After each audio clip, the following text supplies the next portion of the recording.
Ma'am, तुमच्यावर आरोप होत आहे सभागृहात आज तुमच्या संदर्भात अविश्वासाचा प्रस्ताव मांडला गेला, यावर काय सांगणार?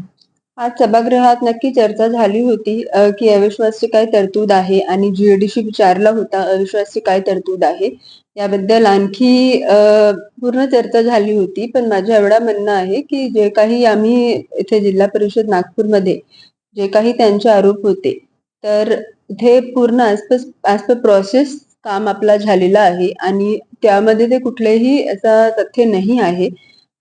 आणि जिल्हा परिषद नागपूरमध्ये पूर्ण काम आम्ही ॲज पर प्रोसिजर आणि ड्युटी प्रमाणे करत आहे. तरी सुद्धा आज जे चर्चा झाली तर ते सभागृहाने आपली स्वतःची त्यांचे जे बाब होती ते समोर ठेवली. पण माझा तोच विषय आहे की प्रॉपर जे मी सभागृहासमोर पण ते विषय ठेवला होता की जे पण काही केलं जे त्यांचा विषय आहे आशा मोबाईल फोन किंवा इतर विषय सगळं ॲज पर प्रॉपर आपल्याकडे जे प्रोसेस आहे त्यानुसार झालेले आहे.